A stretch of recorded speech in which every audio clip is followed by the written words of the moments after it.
Welcome to Creator Hardware, and well, this video sucked to make.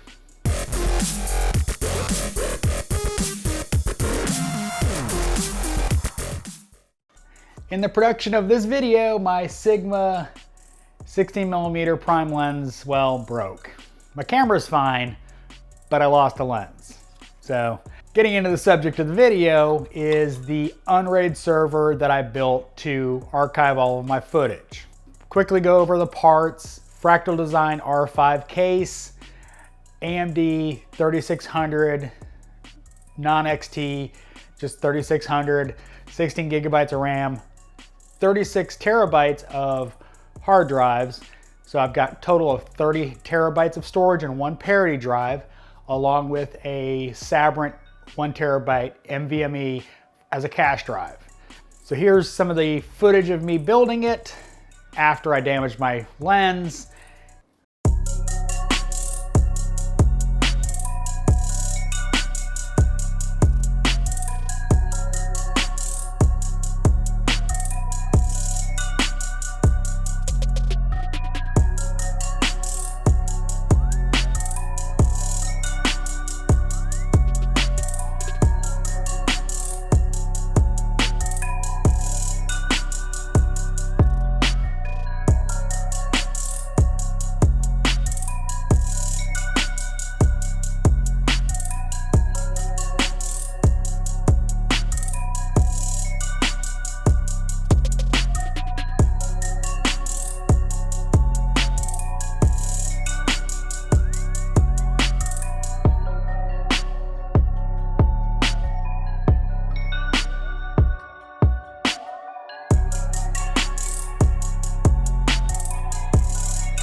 things did not go that smoothly.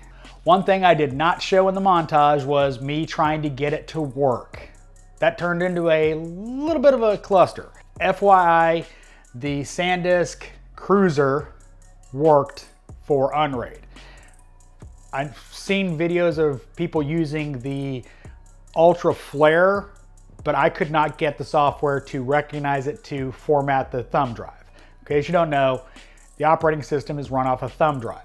Now, I hooked it up with this adapter directly to a USB header, so the thumb drive is internal to the case. So I don't have a thumb drive hanging off the back that could possibly get knocked off.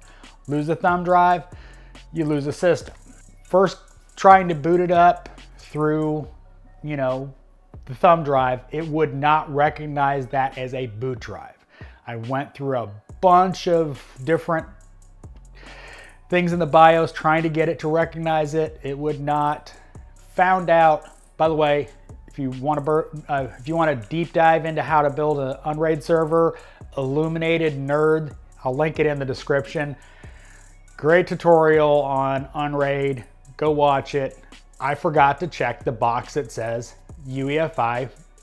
My MSI motherboard would not identify it as a bootable device in legacy mode.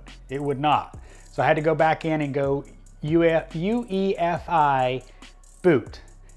Then it worked. Booted up. Now I temporarily installed the 2080 I have in my gaming rig into that system so I had video out so I could set up the server. I proceeded to uninstall the graphics card because once you're hooked up, you don't need video out. Everything's done through your network and through a GUI interface on GUI interface. That's redundant. It's graphical user interface is what GUI means. Anyway, I hooked it up, with the graphics card, unplugged it, hooked it over to where it lives now, and I could not get into the server. I could not get into it. It would not boot into Unraid. So I had to pull it out, reinstall a graphics card, put a monitor, keyboard, and all that. Found out one setting in my motherboard would not let it boot without a graphics card in it. Luckily, MSI has a feature to turn that off. As soon as I turned it off, it booted right into Unraid, and I've been running it ever since. Now, formatted all my drives, did the parity check overnight. So my server is currently up and running, sitting over there, and it is quiet as a mouse. Now, one thing I did change from the Fractal design case is I did swap out the Fractal design case fans for Be Quiet. Why? Because I had them, and 3 matching fans over, 2 fans and 1 mismatch. So I figured might as well go all matching since I already had them since they came out of that case. That case runs Corsair fans, so. Now transfer speeds over to the server are at 1 gigabit per second. Not super fast. I didn't put a 10 card NIC in there. It's just over my network right here. If I decide I need to use something, if I need more speed, I can always install a 10 card NIC and, upgrade the rest of the network in this office, but it works good for me. It's really just a archive. By the way, because of YouTube, it's now Vigil. If you don't know who Vigil is, I play Rainbow Six Siege and I play Vigil a lot, so figured it was a good name for my archive. So I hope you liked this look at my server build. As always, hit record, hit upload. Thanks for watching. This is Creator Hardware.